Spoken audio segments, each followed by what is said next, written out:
is going to bring about a result that is for His glory and for the good of those that are involved.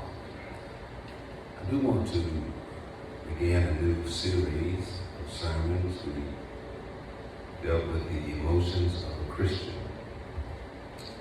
We discussed last week how if you don't control your emotions, the world will control you. You have to control your emotions inside the church as well as outside the church. To grab hold of your emotions are important because so many times we win the overall battle, but we lose the small battles because we cannot control our emotions. It literally means this. We won't quit the job or get fired, but we don't know how to behave when we stay. We allow the job to become a source of aggravation. And so we live with a lot of regret and bitterness because we win the big prize. We don't leave, we don't quit, we don't get fired, we stay. But we allow it to aggravate us. And the Christian is supposed to be able to overcome their emotions, to control their emotions, to put a rein on their emotions so that they can control the direction, control the speed, and to make sure that they are always under their control. I want to shift the focus now on the stewardship of a Christian's time. Brothers and sisters, there is no greater subject that needs to be given some attention and time. Time for us to discuss, time for us to consider is time. How are you using your time? What are you doing with your time? How does time affect your life as a Christian and your life inside the church and your life outside the church? The issue of time, all of us are concerned about it. Whether you know it or not, you are concerned about time. And in the interest of self-preservation, the time that you're most consumed with is the time you have. Don't tell me you're not thinking about and consumed with time. That's why you go to the doctor, because you want to preserve and to have more time.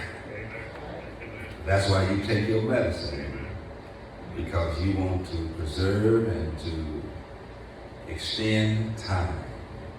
That's the reason why you avoid certain dangerous situations that can take you out, because you are consumed and concerned about time.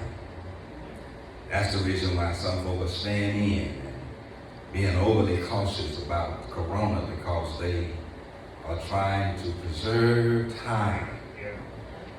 They don't want to put themselves in harm's way and cause an early exit from this life. Time is important. It's important to all of us, my brothers and sisters, because it is important to all of us. Because time cannot be determined by any of us. Because time is given to us by God. He has numbered our days,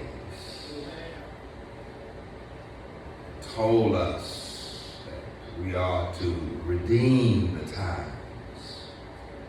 We ought to be very careful how we use time. It is very critical how we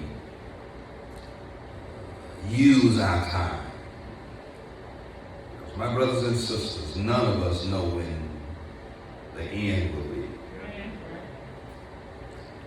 I don't care how fit you are, how healthy you are, how good your doctor is, how good your medicine is. I don't care how safe you drive, how many guns you own. I don't care how many precautions you take in life.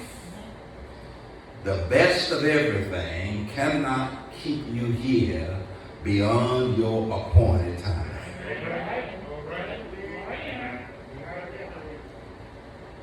Keep thinking that you're here because of something you're doing. You're not here, or still here because of something you're doing, but God. Because do I have any witnesses in here that you have escaped what has trapped other folk? You're still here and you got some of the same sicknesses, the same illnesses, the same diseases, been in some of the same accidents, been in some of the same dangerous situations as other people. It took them out, but you're still here, and you're here because your time has not expired. And you're here because of the grace and mercy. Brothers and sisters, any time you had, God gave it to you. I want to look at this issue of time, because how you use your time, how you are a steward of your time, is going to say a lot about you as a Christian. I need to tell you, you're going to have to give an account of your talent, your time, and your money. How you used all three. I want to look today at time, because my brothers and sisters, we're living in a critical time. I believe that Jesus is on his way back. And my brothers and sisters, you're going to face death one of two ways. Either death is going to track you down, or you're going to run into the second coming of Jesus Christ. But either way, you are leaving this world. You are leaving time. You're going to get off of this earth. You're going to step out of time. And what Dr. Wilson says is you're going to step off of the front porch of time onto the back porch of eternity. There will be a time when you don't exist in this world. Either death is going to track you down and take you out, or you're going to run into the second coming of Christ. And if you run into the second coming of Christ, you're going to be raptured up out of this world. But either way, you're leaving here. And what you do with the time that you have, the time that remains, all the time you've been given, you're going to have to give an account of that. What have you been doing with your time? What are you doing with your time? And what are you going to do with the time you have left? I need to drop this off to you, then I'm going to go into the sermon. The only time you have is right now. You didn't use up the time getting here. But there is no guarantee that you're going to have any more time than you have right now. The only time you have is now, in this present, because any of us could leave here today, and our fate could be sealed. Well, you might say to me, Pastor, I don't have far to go to get home. But my brothers and sisters, there are as many dangers inside of you that can take you out as there is outside of you that can take you out. Don't think that all danger is on the highway, another person, or an accident, or an incident. Sometimes the greatest dangers you face, you're more likely to be taken out by what goes wrong inside of you than what goes wrong outside of you. Amen.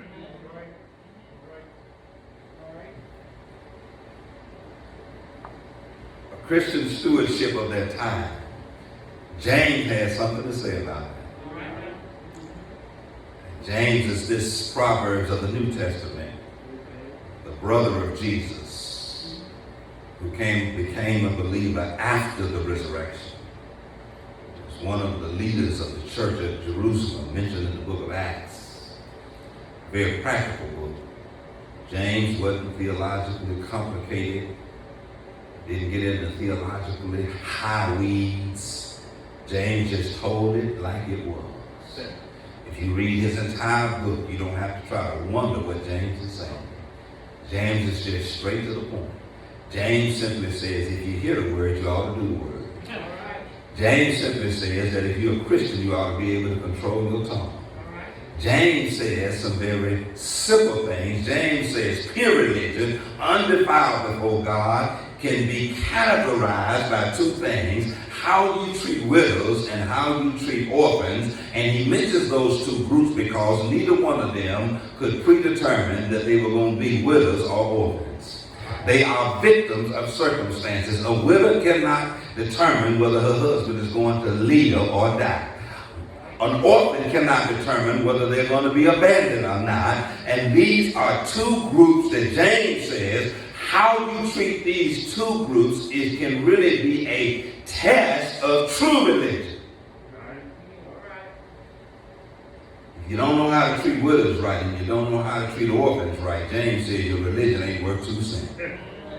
That's how practical he was. And then even when it came to this, our text, he just straight to the point. Let's read this because I want you to see this. And I'm going to give you some practical points, hopefully by deduction.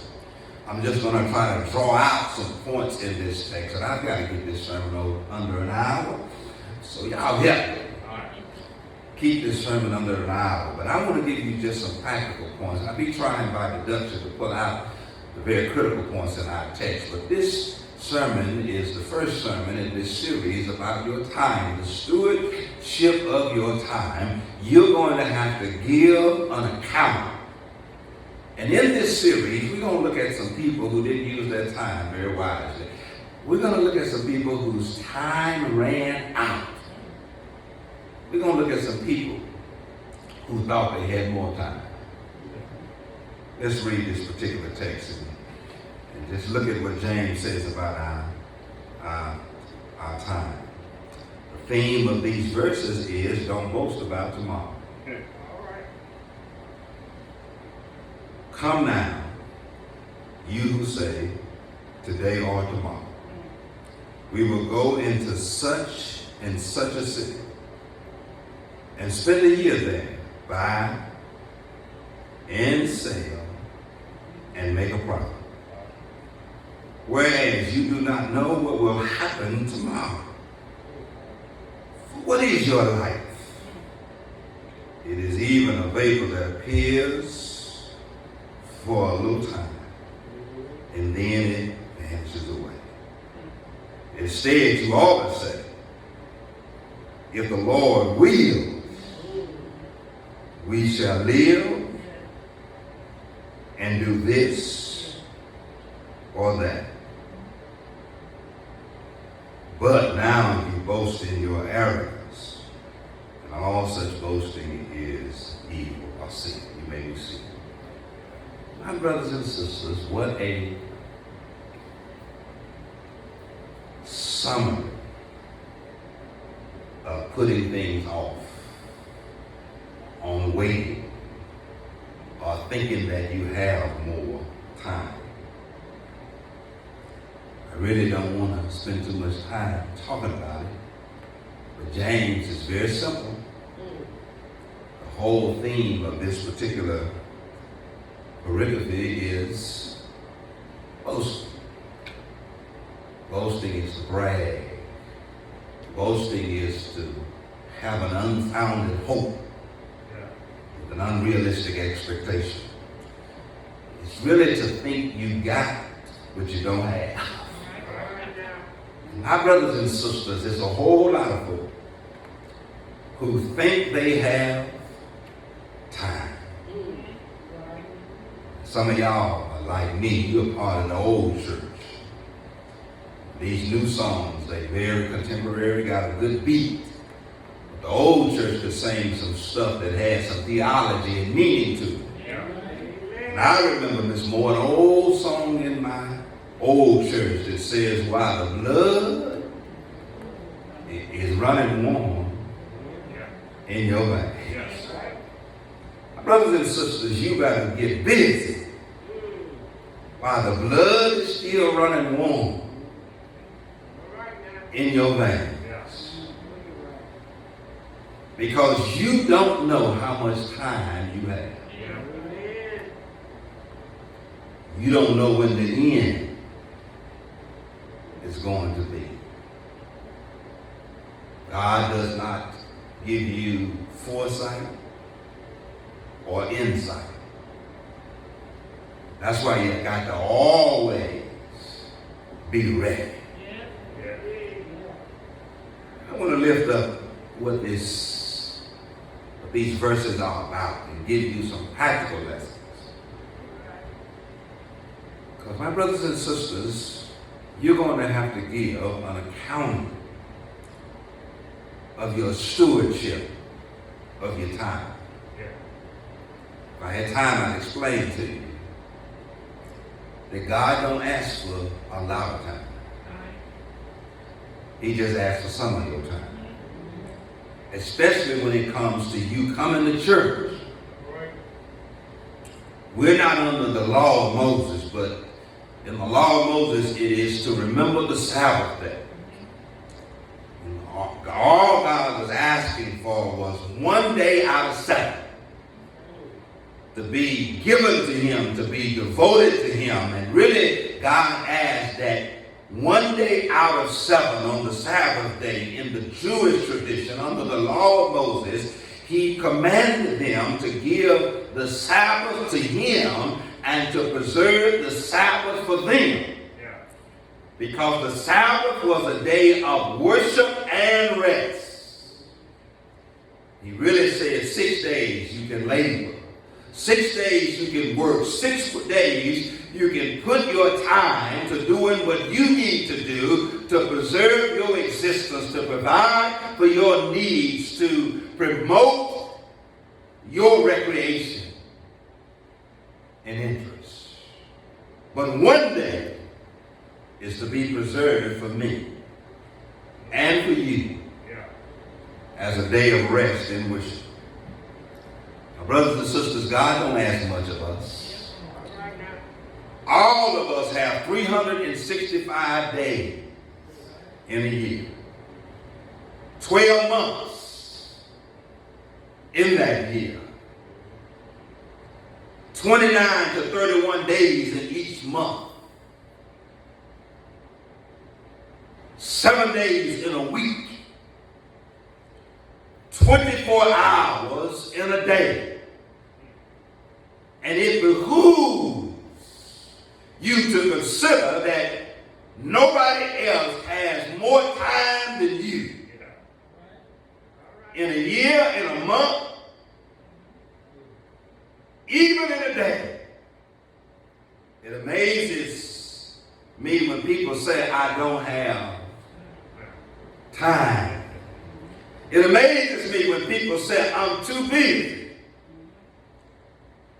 You ignore what you want to ignore. You put off what you want to put off. But all of us have been given the same amount of time. Let me give it to you. Lest I hold you too long. These verses in James chapter 4, verses 13 through 16, really 17, is about this. First of all, it is about the pride of man and the providence of God. James wants to demonstrate how much pride man has, but he also wants to demonstrate how much power God has over man. The whole book of James, which really when you get into the 3rd and 4th chapter, it is about the pride of man. Man thinking that he can make it without God. Man thinking that he can make it from without the existence of God, without the power of God, the providence of God. This is about the pride of man and the providence of God. The providence of God literally means that God is in control. My brothers and sisters, James wants to give this idea, give this illustration of the pride of man and the providence of God, and that's what this chapter is about. It is about how man feels like he can make it without God. That's why in this particular disclosure, James says, submit yourself to God. Resist the devil and he will flee you. You do not have the power to determine your own existence.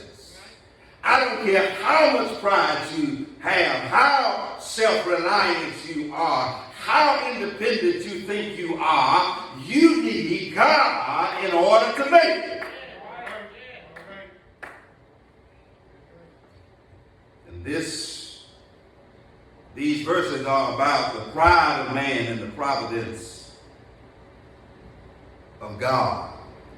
I really want to talk about the providence of God, and that is that God has a sovereign will that's going to be done despite what you do or don't do. But then there's a providential will of God. In other words, God lets some things happen because of free will. In other words, God will let the chips fall where they may. If that's the way you want it to happen, God will allow it. But ultimately, God is in control. The providence of God says it doesn't make any difference how much money you have, you're still not in control. The providence of God says it doesn't make any difference how healthy you are. God is ultimately in control. It really says it doesn't make any difference how much you pray. God is still in control.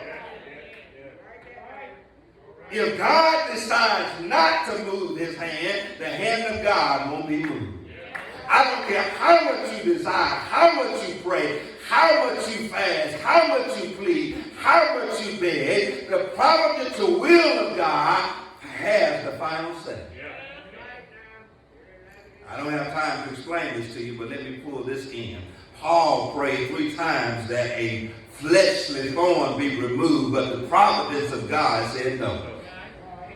Even though he prayed, even though he was faithful, even though he was a servant of God, the providential will of God overrode Paul's own prayers, Paul's own desires, Paul's desire to be delivered from his thorn. Some things God don't cause, but God allows because of his providence. He is ultimately in control. I don't want to talk too much about that, but this is about the pride of man and the providence of God. It is about arrogantly boasting.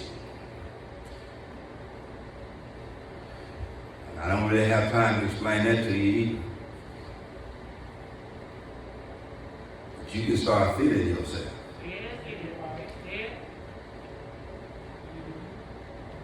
I can't wait till we get to that man who thought he had so much. He didn't want to share or give. And he said to himself, my soul is satisfied. And I'm doing pretty good. And what I'm going to do is I'm going to tear down these little barns and build bigger barns. And I'm going to store up. And my soul will be at ease.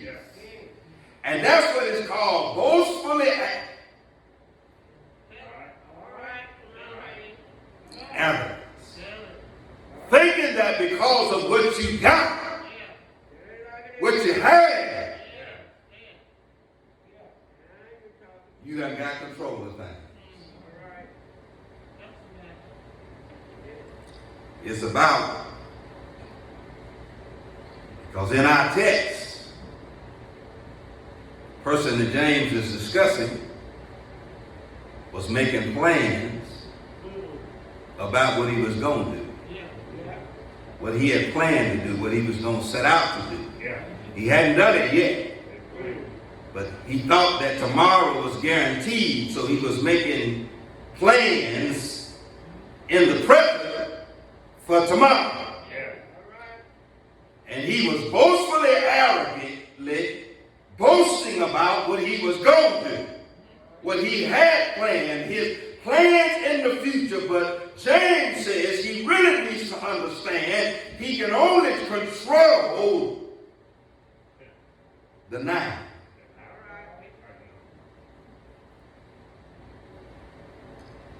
Let me give you this story now. Not only is this about the pride of man versus the providence of God, and not only is it about arrogantly boasting, it is about assuming you're in charge. Assuming you're in charge. Because if you read the text closely, this man planned for tomorrow. But not only did he plan for tomorrow, he planned that he was going to be successful at buying and selling. And my brothers and sisters, success can only be determined by God. Your best effort cannot guarantee success. You cannot boastfully and arrogantly determine what has not yet happened in a day that you have not been given. You better hunger. Pray that God allows all of this to come to pass. This man assumed he was in charge. And if I had time, I'd explain to you, but I don't have time. Don't ever assume you're in charge. Don't ever assume that you are in charge of your life, even though you can get up, go to work, drive your car. You still ain't in control.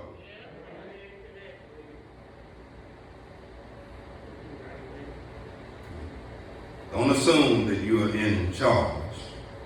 I just need to kind of just mention this one. Don't assume you're in control. What are you in control of? I wish I was in control of my hand, but I can't. I lost all control. I done put every hair growth cream on it.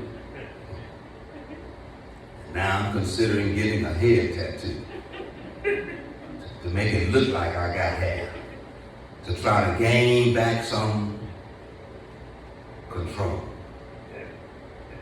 Don't ever assume that you're in control of anything. I'm not talking about what's outside of you, some things inside of you. And then he says this: don't assume you're in charge, don't assume you're in control. And listen, you have no assurances in life. Ain't nothing guaranteed. And I know we like to talk about 70. That God has promised that we'll live to the age of 70. If by reason of strength we'll live to the age of 80. If that was a doctrine and a promise we could stand on, Jesus didn't make it. Because he died at 33. So nothing is assured and guaranteed in life. The length of your life is not guaranteed. The quality of your life is not guaranteed. The success of your life is not guaranteed. The peace of your life is not guaranteed. Nothing is assured simply because you're not in charge, you're not in control. God is. If you were in control, you would not be where you are right now. Do I have any witnesses in here? You would have produced a different outcome. Who the love would be gone. What help you lost would be restored. And you would have avoided a whole lot of heartache.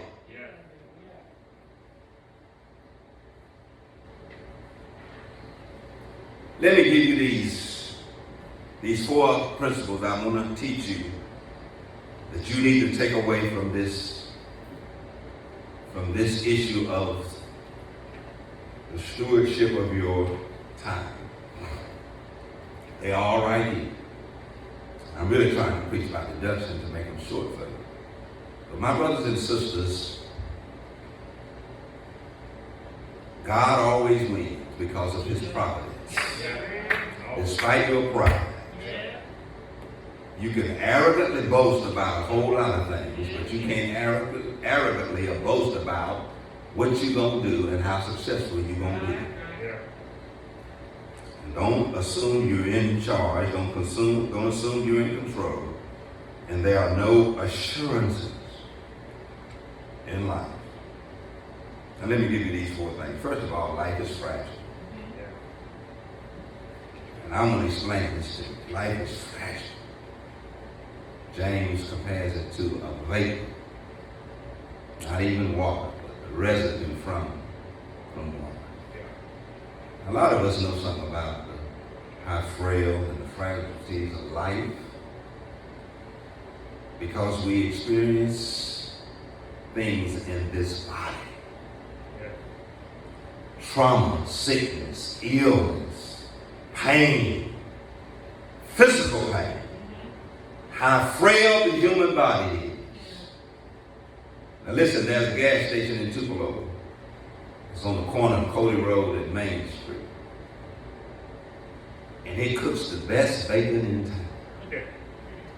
I'm talking about they don't cook it too hard, they don't cook it too soft. Yeah.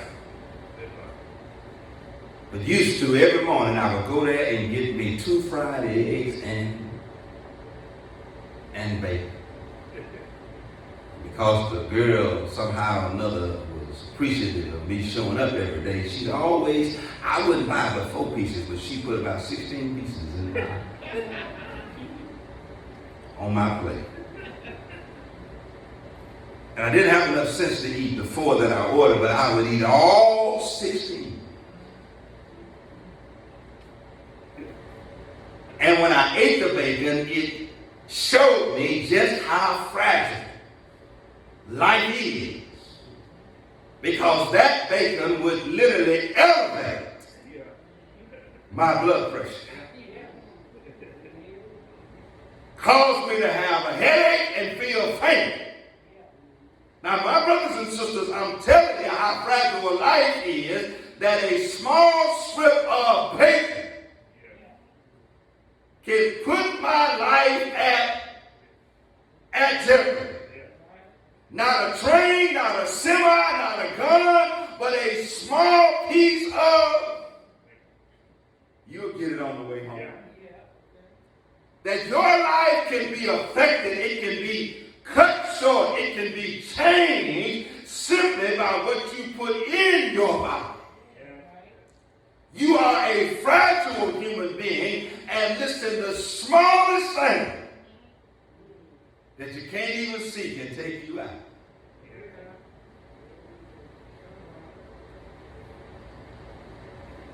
You know you can die and nobody shoots you. You can die and not get hit by a train, truck, or car. You can die and not fall off of a building. But you can die if a blood clot left your heart, went to your brain, and it blocked the blood flow in your brain, and it would cause you to have an aneurysm. And the clot could be the size of the head of a pin. And that same blood clot could cause a stroke.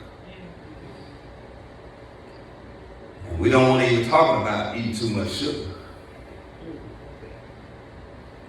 I'm telling you, you're a fragile human being. And we look so resilient, so tough. But life is fragile. I'm going to give you the second thing because I'm trying to explain to you. Don't get too confident that you're safe and you're protected from all hurt, harm, and danger. Because listen, most people are going to die from non-COVID related issues.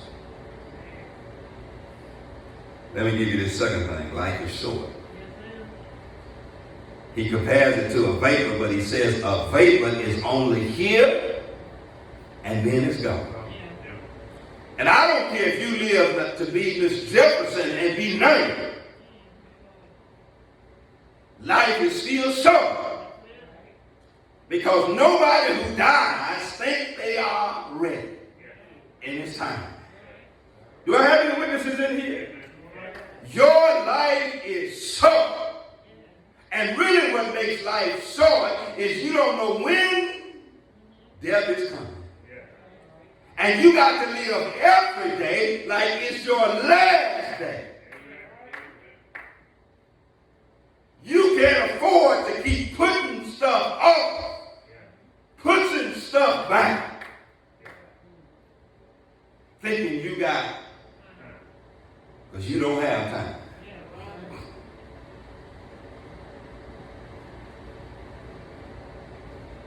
Kobe Bryant, on Clyde's appreciation, is taking his daughter to basketball practice, boarded a helicopter. After his retirement, was going to give more time to his family and his children.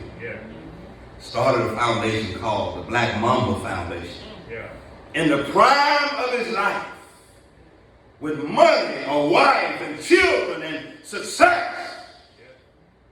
But time ran out.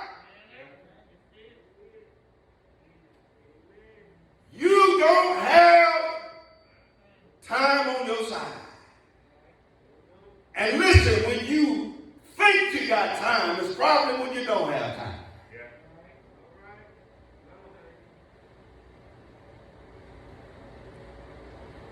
Reverend Dr. Jimmy Stewart of the Springville Chapel Baptist Church preached Mickey Favre's funeral. Mickey died at age 23. Owned 2 funeral homes. Just got elected to the church less than 8 months before he died. Was engaged. Got killed on his way to church at 23.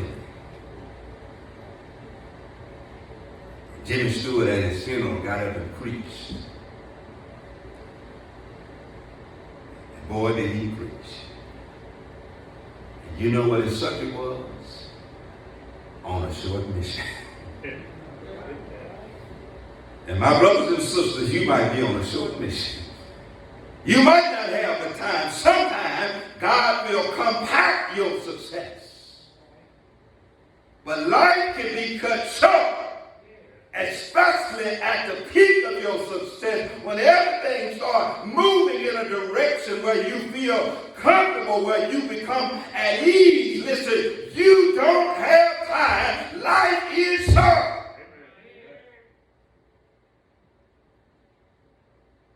Is life fragile, not only is life short, but let me give you this one. You're not in control. And I know I've already said this and it sounds repetitive, but let me tell you, you're not in control of what? You can't even make yourself go to sleep when you want to go to sleep.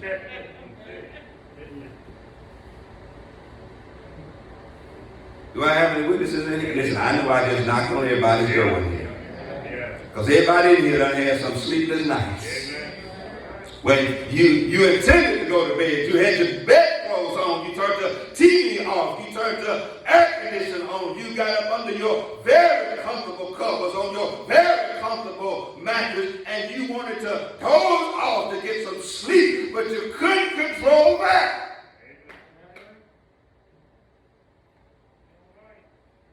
You ain't got no control of that. And I don't want to even talk about how many times you go to the bathroom when you hit 50. Do I have any witnesses in here? Very little can you control. Very little do you have any control over. And James says, don't look into the future thinking you're going to control what has not yet happened? Because, listen, things could turn on a dime.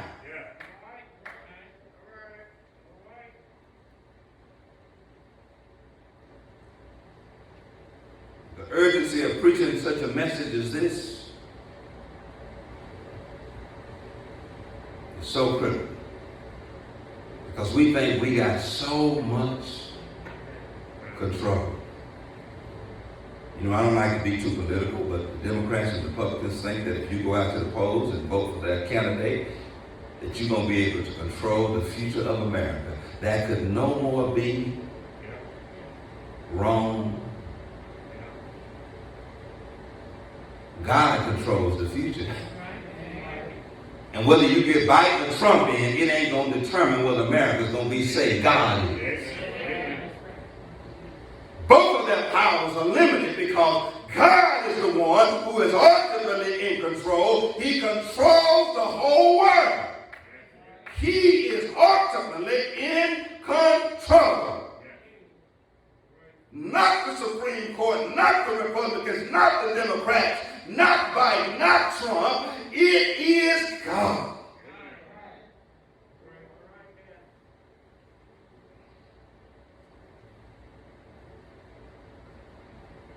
Listen, I got one more thing, and I'm closing. You're not in control. Now I'm telling you, this gives me more peace. Really, I don't know if I want to be in control.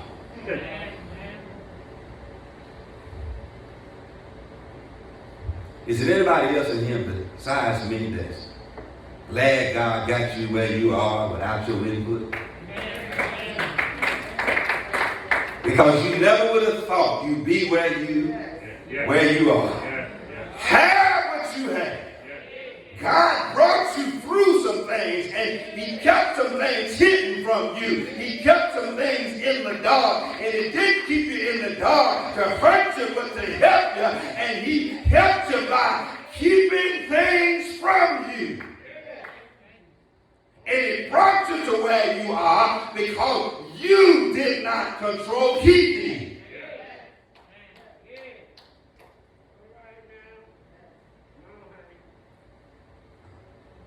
Listen, I'm telling you, I thank God that he did some things. I'm good at checkers, but I can't play chess. Because chess, you got to know your opponent's next move before you make your move. And you might be a good checker player, but God is a good chess player. Because God can see the move of the enemy before you can. God is the only one that knows the outcome before the outcome. Because what he told the devil when he came to Job, he says, I bet you he ain't going to curse you. Only God knew the outcome. Job didn't know it. The way God knew the outcome, because God was fully in.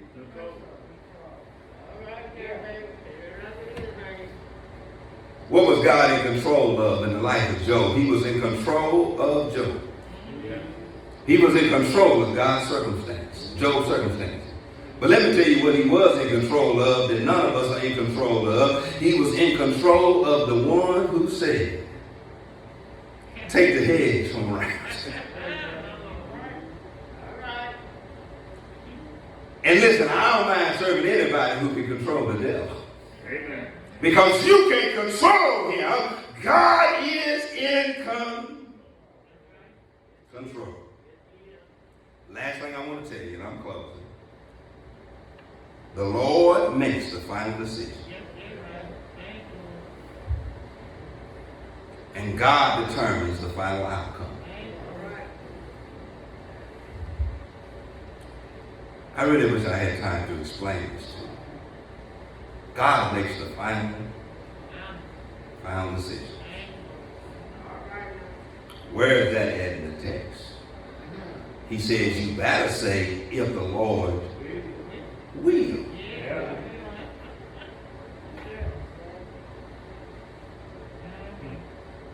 He is the one that determines the final outcome. I don't have time to explain it to you, but you can't even get in God's way when God gets ready to do what God's going to do.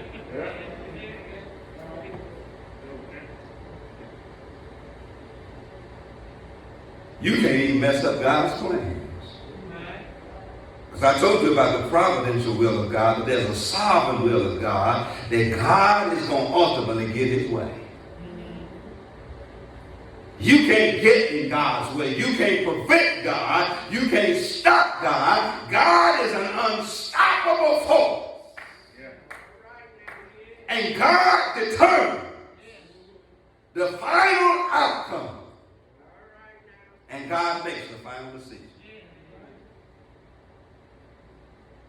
I don't have time to really explain it to you, but keep on thinking you in charge. And you in control. And keep trying to take your life outside of the will of God. I don't know why a guy who starts preaching can stop. Because if you start, you can't stop because you didn't call yourself. Yeah. You didn't make the decision. And so you can't choose to get out of what you didn't put yourself in. Yeah. Because the ultimate decision was God's to call you in the first place. Yeah. And if God called you, he ain't going to let you out.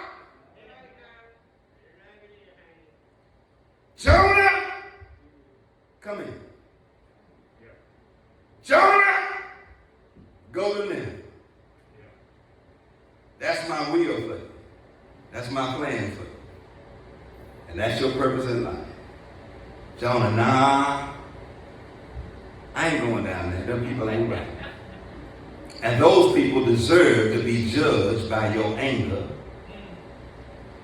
and your wrath. Jonah chapter 1 says that Jonah decided to flee from the presence of the Lord. Yeah. Got on the ship going in the opposite direction. And decided he was going to go in the opposite direction than from where God told him to go. But let me tell you what God did. He sent a storm. You want to know why you're in a storm? Because you're trying to go in the opposite direction. You know why you're in a storm? Because you think you're in control. You know why you're in a storm? It's because you think you are in charge. And God sent a storm.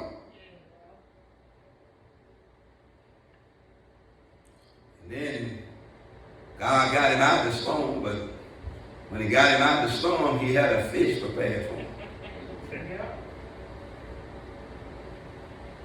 And the fish took him to a place of seclusion.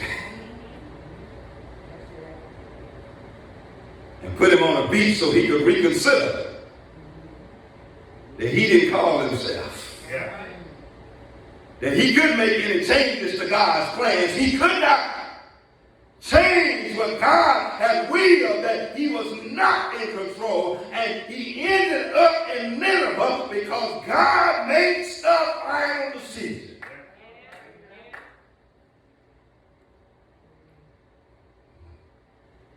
God will always get you back where he wants you.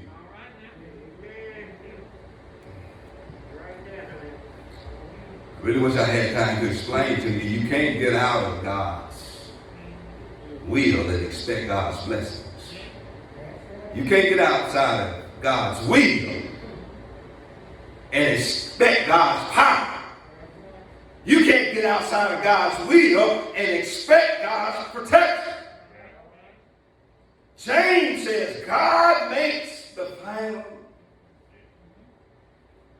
decision.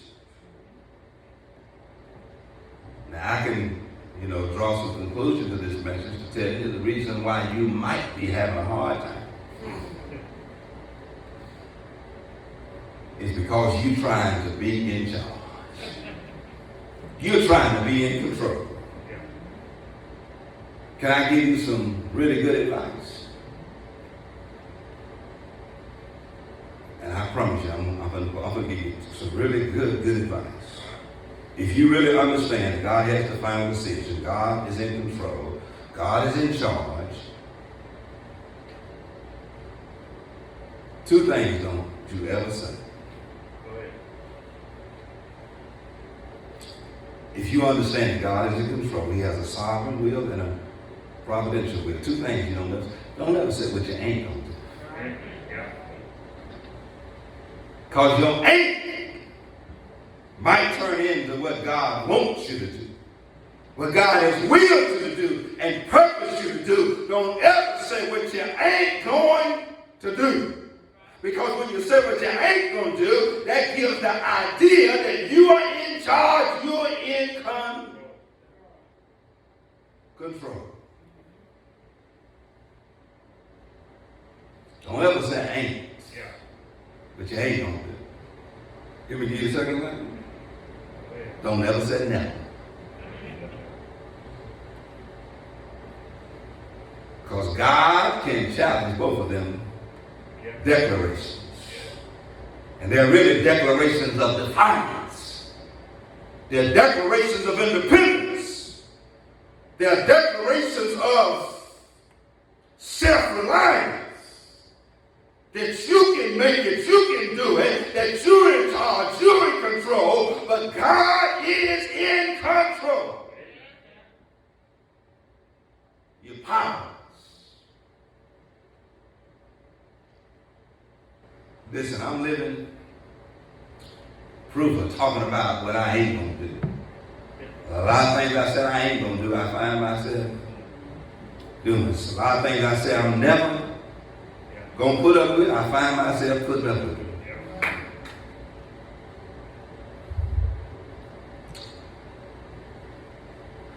I used to work for a lady named Martha Dodge. Martha Dodge was very rich. Started working for her husband. And she had 2 golden retrievers. Beautiful dogs. They lived in Tupelo on Lakeside.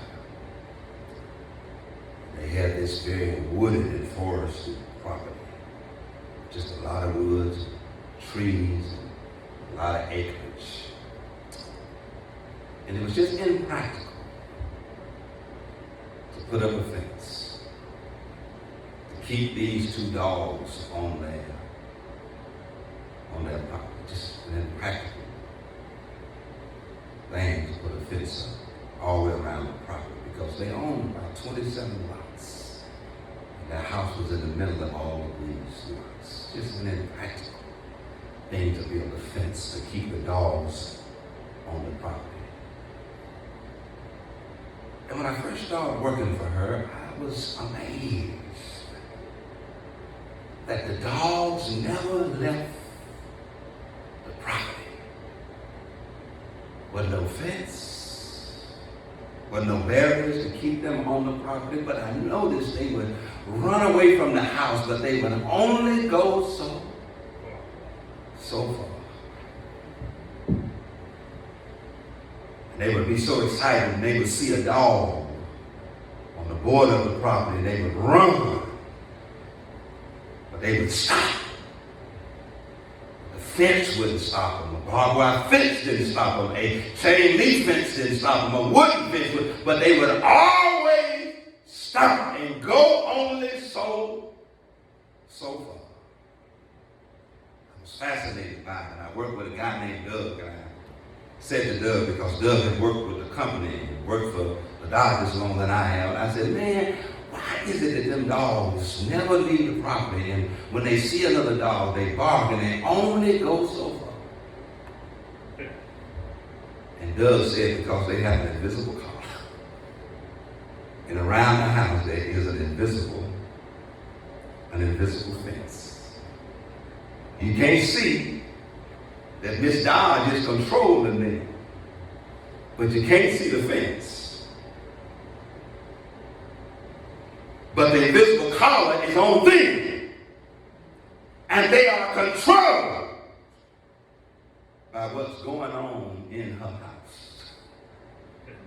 Because at any time she can turn off the invisible collar and they can leave the property and they can have free reign of the neighborhood, but they are controlled by what goes on in. You're going to get it on the way home. God's controlling some things in your life and mine. And we can't see how he's doing it. But he's keeping us from some stuff, out of some stuff. He keeps us in some stuff by the power that comes from heaven. You better thank God that he can hold you when you want to go further. Keep you when danger comes. You better thank God that you might not can see the barriers that protect you, the barriers that keep you. But ultimately, every head bowed and every eye closed. God is in control. And just like Miss Dodge has an invisible fence and an invisible dog collar, we got an invisible dog collar that keeps us. You said, Pastor, what is it? It's the Holy Ghost. It's the Spirit of God. It'll convict our conscience. It'll keep us. It will hold us. It will protect us. It will keep us out of hurt, harm, and danger. And every now and then it sends us a shout to say you done went too far, you're going too far. Thank God that he keeps me. Heavenly Father, thank you so much for your word.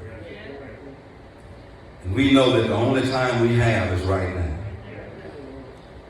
And help us to redeem the time, to use our time wisely. Life is like a vapor that appears for but a moment, and then it is gone. Every final decision, final outcome, ultimate result is in your hands and under your control.